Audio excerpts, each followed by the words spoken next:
"We don't need you," my son Scott shouted during my grandson's birthday party and chased me out of the house. I raised his children, paid for their house, and he humiliated me in front of everyone. So at my grandson's graduation, I stood up, took the microphone and said, "I have a gift for you." The audience was crying, and Scott turned pale. They thought they had destroyed me, but I was just getting started.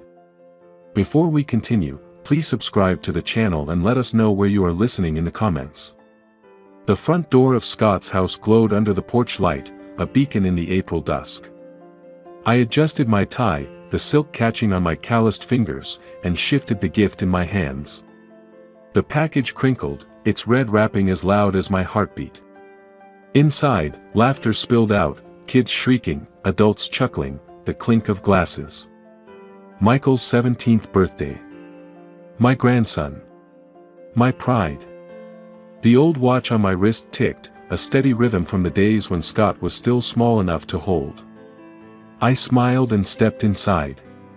The foyer smelled of vanilla cake and candle wax. Balloons bobbed against the ceiling, their strings swaying like lazy dancers. I scanned the crowd, neighbors, friends, my grandkids darting between legs. Scott stood by the bar, pouring wine, his jaw tight. Jennifer, his wife, flitted between guests, her smile sharp as a blade. I caught Michael's eye across the room. He waved, his grin wide, and my chest warmed. I'd spent weeks picking out his gift, a leather-bound journal, like the one I'd given Scott when he turned 17. I wove through the crowd, nodding at familiar faces, until I reached the dessert table. My elbow brushed a glass of Merlot.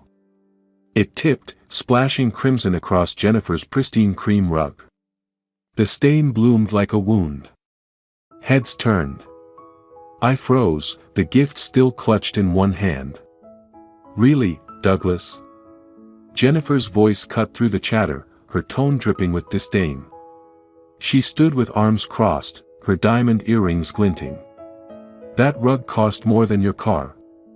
"It was an accident," I said, kneeling to dab at the mess with a napkin. My knees creaked, betraying my age. "I'll pay for the cleaning." Scott strode over, his polished shoes clicking on the hardwood. "You always do this," he snapped, his voice louder than necessary. "Clumsy, meddling, every time." The room quieted. I stood, my face hot. Michael lingered nearby, his shoulders hunched, eyes on the floor. "Scott, it's just a rug," I said, keeping my voice even. "Let's not ruin Michael's night." "Ruin?" Scott laughed, a harsh bark. "You're the one ruining everything. Always in our business, throwing your money around like it makes you king." Jennifer stepped closer, her perfume sharp. "We don't need you hovering, Douglas. We're fine without you." My grip tightened on the gift, the wrapping crinkling under my fingers. "I've only ever tried to help," I said, glancing at Michael. His younger siblings, Ellie and Sam, peeked from behind their mother, wide-eyed. "Help?" Scott's face reddened, his wine glass trembling in his hand. "You think we can't survive without your handouts? You're pathetic." The word hit like a slap. I opened my mouth, but Jennifer cut in, her voice low and venomous. "You're embarrassing yourself. And us." The crowd shifted, whispers rippling. Michael took a step forward, his voice small. "Dad, stop. Enough." Scott slammed his glass on the table, the stem snapping. Wine dribbled onto the rug, mixing with the stain. "You're not needed here, Dad. Get out." The air left my lungs. I stood rooted, the gift heavy in my hands. Every eye in the room burned into me. Michael's lips parted, a quiet, "Grandpa, don't go," slipping out before Scott's glare silenced him. My chest ached, but something else flickered beneath the pain, a spark of anger, small but alive. I turned, my steps slow, the gift still unopened in my hands.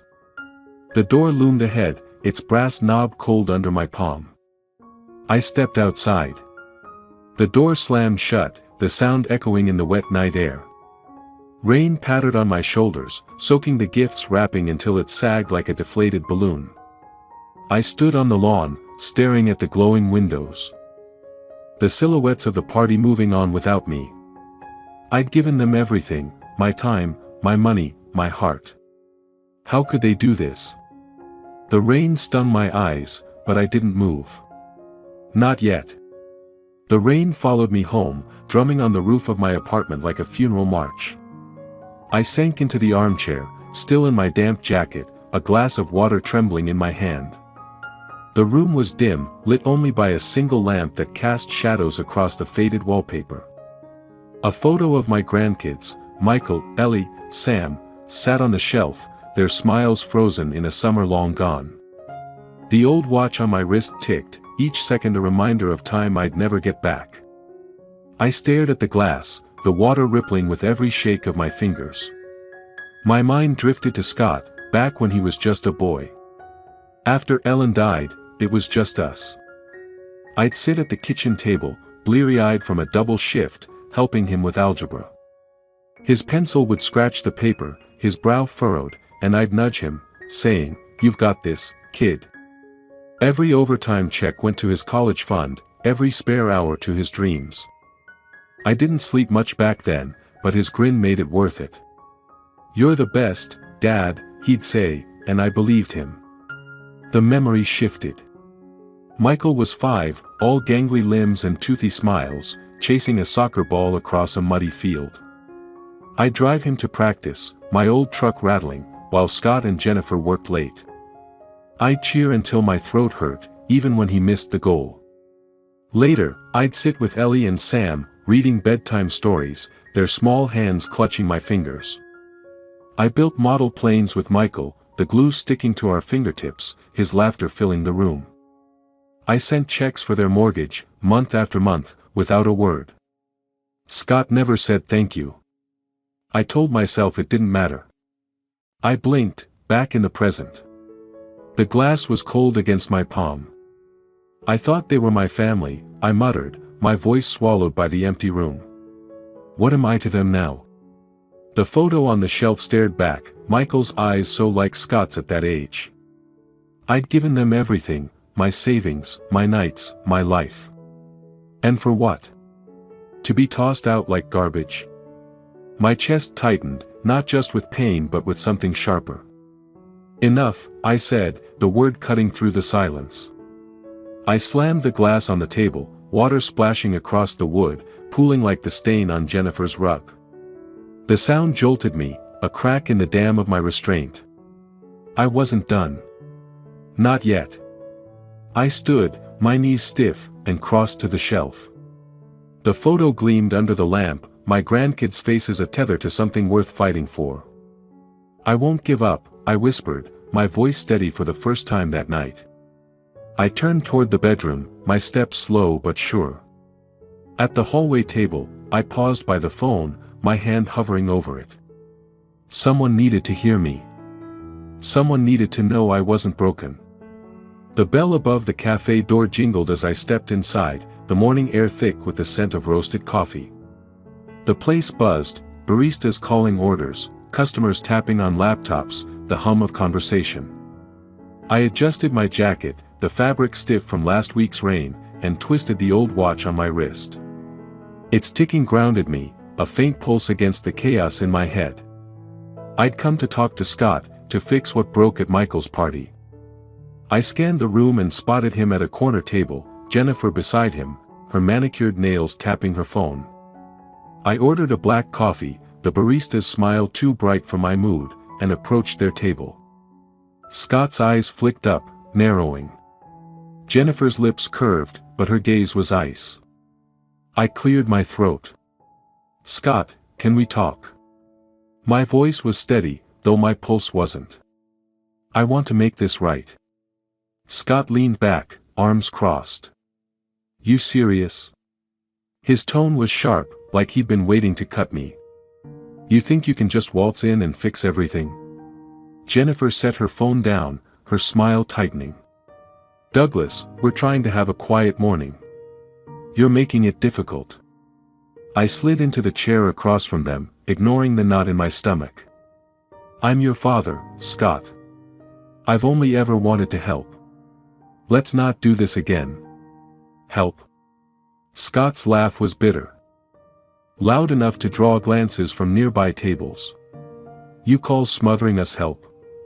You're always there, always meddling, waving your checks like some savior. My hands clenched under the table. I paid for your house, I said, keeping my voice low. I raised your kids when you were too busy. That's not meddling. That's family. Jennifer leaned forward, her voice soft but venomous. Family doesn't embarrass us in front of everyone, Douglas. We don't need your kind of help. The cafe's noise faded, the air heavy with their words. Scott shoved his coffee cup, the liquid sloshing onto the saucer. You're clueless, he said, his voice rising. You think you're this big hero, but you're just pathetic. The word stung, worse than at the party.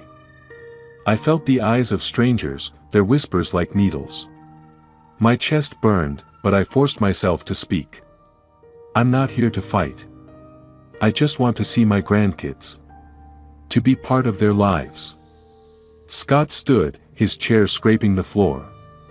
Stay away from my family, he spat, loud enough for the whole cafe to hear. You're nothing to us. Nothing. Jennifer touched his arm, her voice calm but cruel. Go home, Douglas. You're only making this worse. The room spun. Every glance, every hushed word, pierced me. But beneath the shame, something else grew, a fire, hot and unyielding. I stood, my hands trembling, and met Scott's glare. I wanted to speak, to scream, but my throat locked. Instead, I turned and walked out, the bell jangling behind me. Rain started to fall, light but cold, as I stepped onto the sidewalk. My shoes slapped the wet pavement, each step heavier than the last. They thought they'd broken me. They thought I'd crawl away. They were wrong. The office smelled of old paper and dust, a faint reminder of my years hauling logistics deals together. Rain tapped the window, steady as a heartbeat, while the desk lamp cast a weak glow across my hands. Papers sprawled before me, receipts, contracts, memories of a life spent building something for them. My fingers brushed the edge of a photo, my grandkids' faces half hidden under a stray sheet. I pushed it aside. No distractions. Not tonight. The watch on my wrist felt heavy, its ticking a chain to the past. I unclasped it, set it on the desk, and exhaled. Time to let go. Scott's voice echoed from the cafe, sharp as a blade, you're nothing to us. I'd replayed it 100 times, each word carving deeper. I'd given him everything, my savings, my nights, my pride. For what? To be spat out like I was nothing. My eyes stung, but I blinked it away. Enough self-pity. I flipped through the papers, my hand steadier now. A document caught my eye, the mortgage agreement for Scott's house. My name, my signature, my money keeping their perfect life afloat. I leaned back, the chair creaking under me. Scott's house, with its polished floors and smug address, wasn't his. It was mine. Every payment, every cent, came from me. I'd signed the checks without a word, thinking it was for family. But family didn't humiliate you in front of strangers. Family didn't tell you to disappear. I held the paper, its edges worn, and something clicked. I wasn't just the father they'd kicked out. I was the one holding their world together. My chest tightened, not with pain but with clarity. I could pull the rug out from under them, just like they'd done to me. The thought sent a jolt through me, not guilt but power. I opened my laptop, the screen's glow harsh against the dim room. My fingers hovered over the keys, then typed, Westport Bank, Mortgage Services. I scrolled through contacts, found the number, and grabbed the phone. My heart thudded, but my voice was steady when the line picked up. This is Douglas Evans, I said, the words firm. I need to check the status of a mortgage. My son's house. The banker's voice was polite, clipped. Can you confirm the account details, sir? I rattled off the numbers, my eyes on the document. The pen in my hand twitched, underlining figures as she spoke, balances, payment schedules, my name tied to every line. And the next steps, I said, if I wanted to, adjust my involvement. She hesitated, then explained the process. Simple. Clean. Devastating. I thanked her, my grip tight on the pen. It wasn't just about the money. It was about showing them I wasn't invisible. I hung up, the silence louder than the rain. My gaze drifted to the window, where the storm was easing, a faint glow breaking through the clouds. They'll see who I am, I whispered, my voice low but sure. I stood, grabbed my coat, and tucked the mortgage document into my pocket. The office door clicked shut behind me, the sound sharp in the quiet night. I stepped into the drizzle, my steps light, the paper a weight I was ready to wield. The bank's glass doors hissed open, letting in a gust of morning air. Sunlight bounced off the marble floor, stinging my eyes as I clutched the folder of documents. My shoes clicked, echoing in the hum of the lobby, clients murmuring, tellers typing, a distant phone ringing. I adjusted the watch on my wrist, its familiar tick a reminder of what I was about to unravel. The folder felt alive, pulsing with the power to upend Scott's world. I straightened my jacket and joined the line, my resolve as solid as the stone beneath my feet. The teller waved me to a desk where a manager, a woman with a crisp blazer and a tight smile, waited. "Mr. Evans," she said, glancing at my folder. "How can I assist you?" I sat, the chair cold against my back. "I want to stop payments on my son's mortgage," I said, sliding the folder across the desk. My voice was even, but my pulse raced. "I'm done covering it." Her eyebrows lifted, just a fraction. "This is a significant change. Can I see the account details?" I opened the folder, pointing to my signature on the agreement. "It's all here. I've been paying for years. I'm stopping. Today." She scanned the papers, her fingers tapping the keyboard. "You're listed as the primary guarantor," she said, her tone neutral. "If you withdraw, the responsibility falls to the borrower. They'll need to cover the payments immediately." "Good," I said, leaning forward. "That's exactly what I want." Her eyes flicked to mine, searching. "This could have serious consequences, Mr. Evans. For them." I nodded, my jaw tight. "I know. I'm ready." She handed me a form, the paper crisp and heavy. I took the pen, its weight grounding me. Each stroke felt like reclaiming a piece of myself. "Douglas Evans," I signed, the letters bold. I'd carried their lives for too long, Scott's house, Jennifer's status, their perfect facade. No more. The pen scratched the final line, and I exhaled, a weight lifting. The manager collected the form, her expression unreadable. "It's done," she said. "The account will reflect your withdrawal by end of day. They'll be notified." I stood, the folder lighter now. "Thank you," I said, and meant it. Outside, the sun warmed my face, the air clean after days of rain. I paused on the sidewalk, the world sharp and vivid.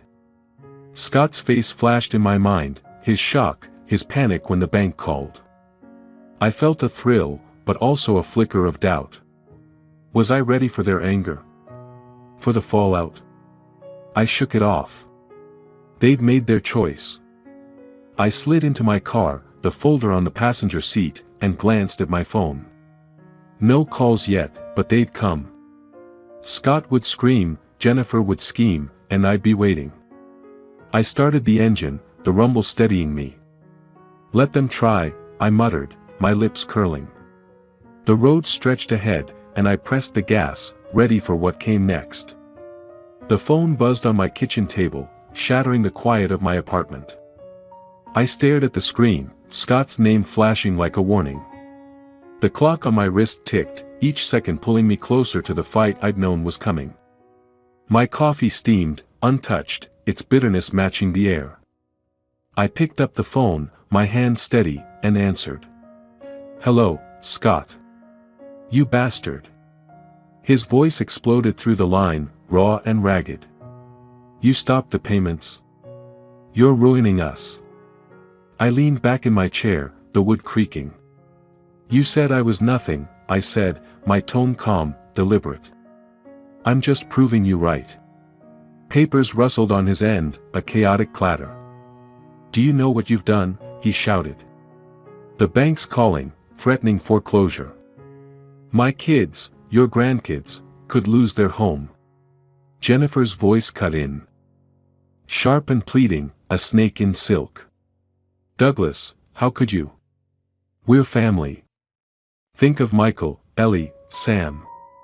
I sipped my coffee, the heat grounding me. "You didn't think of them when you threw me out," I said. "Or when you humiliated me in that cafe." The memory of the bank flashed, my pen gliding across the form, each signature a cut to their lifeline. I'd felt it then, the shift in power, the moment their world tilted. I set the mug down, the ceramic clinking softly. "You wanted independence," I said. "Now you've got it." Scott's breath hitched, a mix of rage and panic. "I'll sue you," he snarled. "I'll drag you through every court in Connecticut. You'll regret this." Jennifer grabbed the phone again, her voice low, venomous. "You're a spiteful old man, Douglas. You'll pay for this. We'll make sure of it." I almost laughed.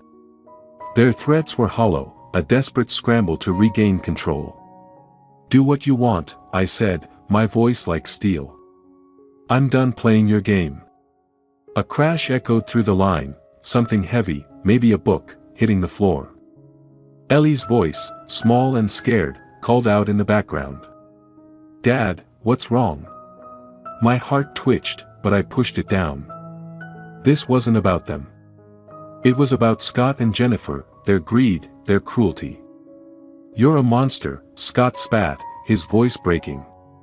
"You hear me? A monster." I hung up, the silence sudden and heavy. My pulse thrummed, but my hands didn't shake. I glanced at the clock, its hands steady, marking the time I'd reclaimed. They thought they could bully me, break me. They were wrong. I crossed to my desk, the laptop's glow welcoming me. My fingers hovered over the keys, ready for the next move. Whatever it was, I'd be ready. The lawyer's office smelled of leather and polished wood, a sharp contrast to the rain-soaked streets outside. Sunlight sliced through the blinds, painting stripes across the mahogany desk. I sat, the folder of documents heavy in my lap, my fingers tracing its worn edges. The watch on my wrist ticked, a faint reminder of time I'd spent on others. I adjusted it, the metal cool against my skin, and met the lawyer's gaze. His nameplate read Harold Gaines, and his eyes were sharp, like he'd seen 100 stories like mine.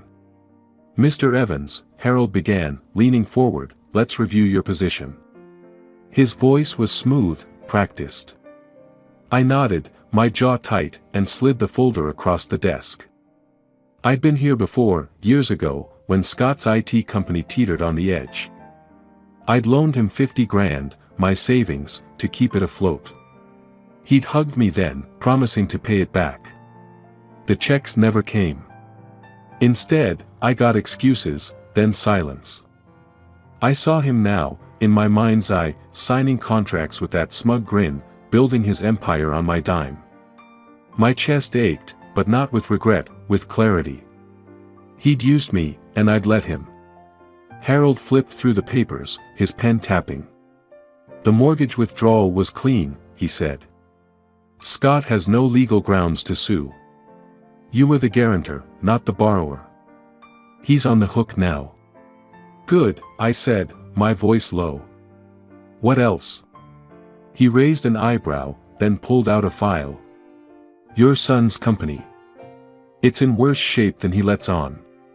Over-leveraged, late on vendor payments. He's been dodging creditors for months. I leaned forward, my pulse quickening. How bad? Bad enough, Harold said, sliding a spreadsheet across. He's been using your mortgage payments to float the business. Without them, he's exposed. One wrong move, and his creditors could call in their debts. I scanned the numbers, my pen underlining figures that screamed Scott's weakness. His company, his pride, was a house of cards. I could push, and it would fall. But a flicker of doubt crept in. Michael, Ellie, Sam. Would they get caught in the collapse? I gripped the pen tighter, the ink smearing under my thumb. Can he pin this on me? I asked. Harold shook his head. You're in the clear. The loan to his company was informal, no contract. He'd have to admit his mismanagement to even try a lawsuit. He won't risk it. I exhaled, the weight in my chest shifting. This was my leverage, a blade I could wield. Scott thought he'd outsmarted me, but he'd built his life on my foundation. Now, I'd shake it. I scribbled a note, creditors, public records, my mind racing. But Michael's face flashed, his grin from soccer games, his voice calling me Grandpa. Could I do this without hurting him? I stood, thanking Harold with a firm handshake. You've given me plenty to work with, I said, tucking the folder under my arm. Outside, the sun burned bright, but a chill lingered in my bones. I'd started this to reclaim my dignity, but the stakes felt heavier now. My phone buzzed as I reached the sidewalk, a missed call from Michael glowing on the screen. My heart skipped. I tightened my grip on the folder and headed for my car, the call unanswered for now. The apartment was quiet when I got home, the only sound the patter of rain against the windows. My shoes left damp prints on the hardwood as I dropped my keys on the counter. The lamp cast a soft glow, catching the edges of a photo on the shelf, Michael, Ellie, Sam, their smiles bright against a faded summer sky. The frame had a crack, a thin scar from a move years ago. My watch ticked, steady as ever, grounding me. I sank onto the couch, the missed call from Michael burning in my mind. The phone sat heavy in my hand, his name glowing like a lifeline. I hit call, my heart thudding. It rang twice before he picked up, his voice a hushed whisper. Grandpa? You there? Michael, I said, my throat tight. I'm here, kid. I'm in my room, he said, barely audible. Had to wait till Mom and Dad were downstairs. They're mad about the house stuff. I leaned forward, the phone pressed to my ear. I know. I'm sorry you're caught in this. It's not your fault, he said, his voice cracking. Dad shouldn't have kicked you out. I hate how they treat you. His words hit like a warm wave, thawing the ice in my chest. I saw him years back, a skinny kid chasing a soccer ball, his laughter echoing across the field. I'd been there every game, cheering until my voice gave out, while Scott and Jennifer worked late. Those moments were ours, untarnished by their greed. You don't need to apologize, I said, my voice soft. None of this is on you. He paused, the silence heavy. I miss you, Grandpa. Things aren't the same without you. I closed my eyes, my fingers tightening around the phone. I miss you too, Michael. More than you know. There's something else, he said, his whisper urgent. My graduation's next week. I want you there. Please. But don't tell Dad. He'll flip. My breath caught. The community center, the stage, Michael in his cap and gown, it was a chance to see him, to hold on to what mattered. But Scott's shadow loomed, his threats from the phone call still fresh. I'll be there, I said, the words a vow. I promise. Really? His voice lifted, a spark of hope. They're checking names at the door, but I'll figure something out. Just, be there. I will, I said, my chest aching with a mix of joy and fear. You focus on graduating. I've got this. He laughed, a quiet sound that carried me back to better days. Thanks, Grandpa. You're the best. We hung up, the silence louder now. I crossed to the shelf, my fingers brushing the cracked frame. The rain drummed harder, but inside, something warmed. Michael's voice had reminded me why I was fighting, not just for revenge, but for them. I grabbed a calendar from the drawer, my hand steady as I circled the graduation date. The marker squeaked, a small sound in the quiet night, but it felt like a step towards something bigger. The community center buzzed with life, its glass doors reflecting a sea of balloons and banners. Laughter and music spilled out, mingling with the scent of roses pinned to proud parents' lapels. I stood across the street, the ticket Michael had slipped me tucked in my pocket, its edges worn from my nervous fingers. My watch gleamed under my sleeve, a secret I kept close. The crowd surged, families, teachers, kids in caps and gowns, celebrating the end of one chapter and the start of another. I adjusted my jacket, my heart pounding, and crossed the road, blending into the throng. The entrance loomed, flanked by two security guards in crisp uniforms. One held a clipboard, scanning names with a frown. I gripped the ticket, its ink smudged but legible, and stepped forward. "Douglas Evans," I said, my voice steady despite the sweat on my palms. The guard's eyes flicked to the clipboard, his pen tapping. "You're not on the list," he said, his tone flat. "No entry." My stomach dropped. Scott. He'd done this, made sure I'd be turned away. "There's a mistake," I said, holding out the ticket. "My grandson invited me. Michael Evans." He shook his head, unmoved. "Orders from Scott Evans. No exceptions. Step aside." Anger flared, hot and sharp, but I swallowed it. I wasn't giving up, not when Michael was waiting. I stepped back, scanning the crowd, my mind racing. Then I saw him, Mr. Peterson, Michael's old history teacher, gray hair peeking from under a felt hat. He'd always liked me, shared coffee at parent nights, unaware of the rift with Scott. I caught his eye, waving casually, and approached. "Douglas." Peterson smiled, clapping my shoulder. "Here for Michael's big day?" "You bet," I said, forcing a grin. "Got a ticket, but there's a mix-up at the door. Mind if I walk in with you?" His brow furrowed, but he nodded. "Of course. Let's get you inside." I followed him, my head low, the guard's eyes sliding past us. Peterson chatted about Michael's college plans, oblivious to the pulse hammering in my ears. We passed the checkpoint, the ticket unneeded, and stepped into the hall.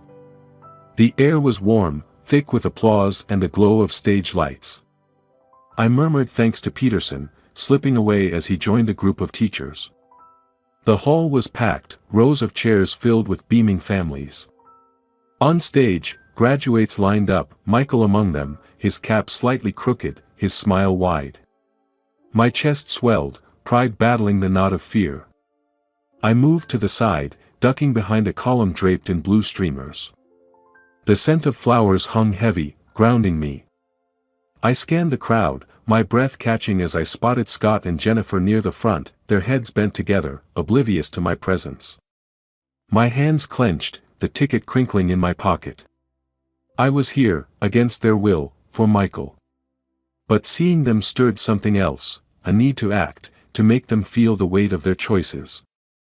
I leaned against the column, its shadow cloaking me, and waited, my eyes locked on the stage, my mind sharp with purpose.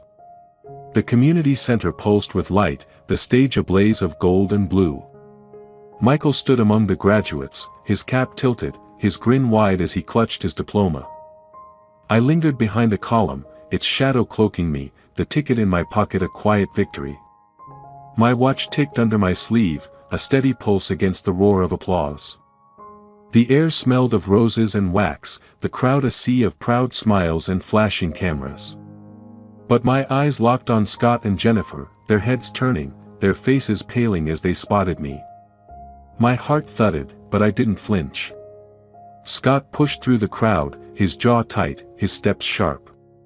"Get out," he hissed, stopping inches away, his breath hot. "Or I'm calling security. Now." Jennifer stepped beside him, her eyes like daggers. "You're humiliating us," she said, her voice low, venomous. "Leave, Douglas, before you make this worse." I straightened, my voice calm but firm. "I'm here for Michael. Not you." Scott's hand shot up, signaling to a guard near the door. "You're done," he snapped. "You don't belong here." The guard started toward us, but I moved first, slipping past Scott, my shoes silent on the polished floor. The stage was close, the microphone gleaming under the lights. I didn't plan it, not exactly, but my hand closed around the mic, the metal cool and heavy. The crowd hushed, heads turning, eyes pinning me. Scott froze, his arms still raised. Jennifer's lips parted, her face a mask of shock. I cleared my throat, the sound echoing. "Family," I began, my voice steady, "is about love. It's about showing up, no matter what. It's about giving everything, even when it hurts." I looked at Michael, his eyes wide, shining. "I'm here for my grandson, because he's worth it. Because family doesn't give up." The words flowed, simple but raw. I spoke of sacrifice, of bonds that endure, never naming Scott or Jennifer but letting the truth hang heavy. A woman in the front row dabbed her eyes. A man nodded, his arms crossed. Michael stepped forward, his cap wobbling, and threw his arms around me. The crowd erupted, applause crashing like a wave. I held him tight, his warmth grounding me, his metal cool against my chest. I glanced at Scott and Jennifer. They stood rigid, their faces ashen, the crowd's eyes shifting to them, sharp with judgment. Scott's hand dropped, his signal to the guard forgotten. Jennifer clutched her purse, her knuckles white. The applause grew louder, a tide they couldn't stem. I felt their world crack, their perfect facade crumbling under the weight of 1,000 gazes. I handed the mic to a teacher, my arm around Michael as we stepped to the stage's edge. The crowd still clapped, but whispers rippled, neighbors, friends, their voices low but pointed. Scott and Jennifer exchanged a glance, their masks slipping. I caught the eye of their neighbor, Mrs. Larson, her head shaking as she leaned toward another woman, her lips moving fast. My chest tightened, not with fear but with something else, triumph, yes, but also a question. What came next? The hall's lights dimmed, casting long shadows across the polished floor. The music softened, a faint hum beneath the murmur of the crowd.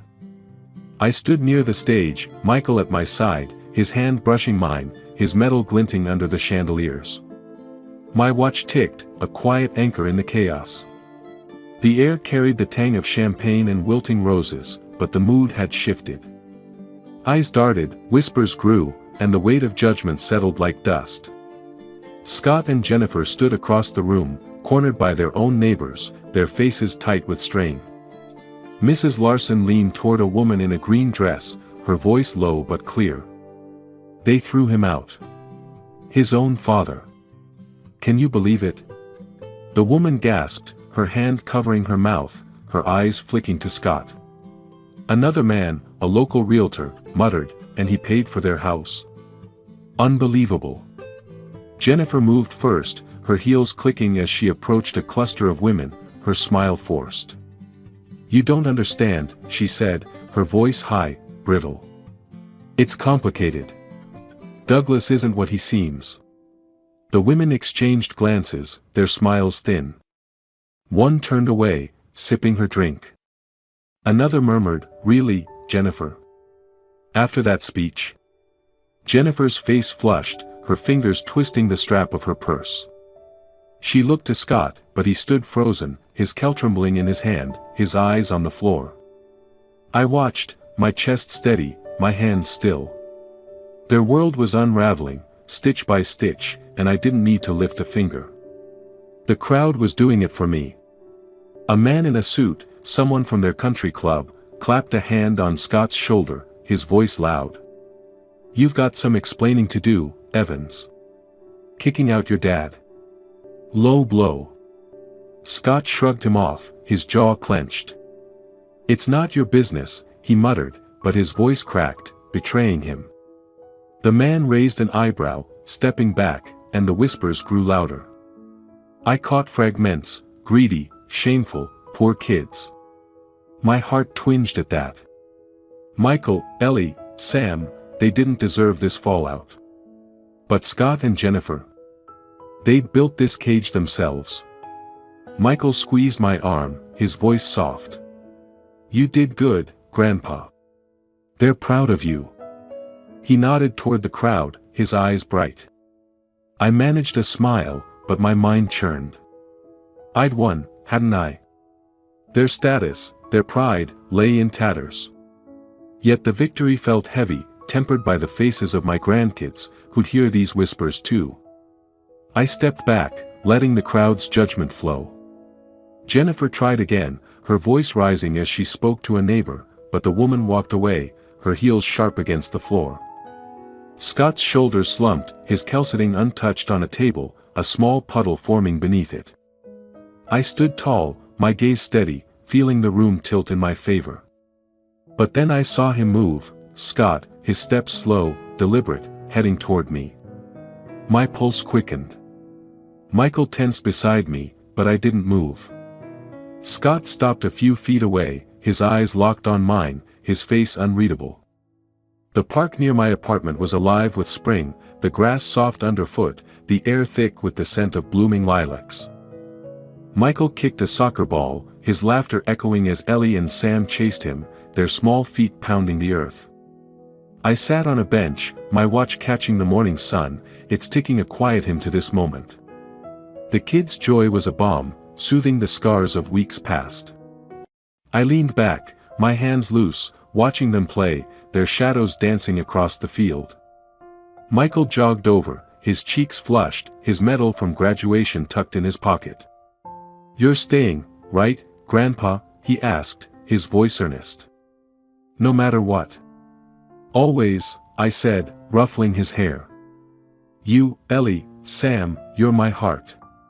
Ellie ran up, her pigtails bouncing, and threw her arms around me. We love you, Grandpa. Sam followed, his hug fierce, his small hands sticky with ice cream. I held them close, my chest full, the weight of the fight fading under their warmth. I'd fought for this, for them, and I'd won. Footsteps crunched behind us. I turned, my spine stiffening as Scott approached, his hands in his pockets, his face drawn. The kids froze, their laughter fading. Michael stepped closer to me, his jaw tight. What do you want, Dad? He asked, his voice low. Scott cleared his throat, his eyes flickering to me. Can we talk, Douglas? Alone? I nodded to Michael, who hesitated before leading his siblings to the playground. I stood, my gaze steady. Say what you came to say. Scott shifted, his voice halting. Maybe we went too far. The party, the cafe. I didn't mean for it to go like this. I crossed my arms, my voice cold. You meant every word, Scott. You wanted me gone. You got your wish. He flinched, his hands clenching. I'm trying here. The house, the business, it's falling apart. People won't even look at us. Can't we start over? I saw him then, not as the son I'd raised, but as the man who'd betrayed me. The memory of his voice, you're nothing, cut deep, but I stood taller. You made your choice, I said. I'm done carrying you. But the kids? They're mine too. You don't get to take them from me. He opened his mouth, then closed it, his shoulders sagging. I won't, he muttered, stepping back. Just, don't disappear. I didn't answer. He walked away, his steps heavy, the distance between us a line I'd drawn and meant to keep. The kids ran back, their laughter returning, and we played until the sun dipped low. Later, in my apartment, I sat by the window, the sunset painting the sky in gold and pink. The photo of my grandkid sat on the shelf, its cracked frame a testament to battles fought. I set it straight, my fingers lingering, a smile tugging at my lips. I'd reclaimed my dignity, my place, my peace. The fight was over, but life wasn't. I stepped onto the balcony, the stars emerging one by one, their light steady above the quiet town.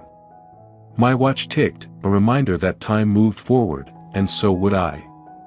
If you liked this story, please like this video, subscribe to the channel, and share your impressions of this story in the comments.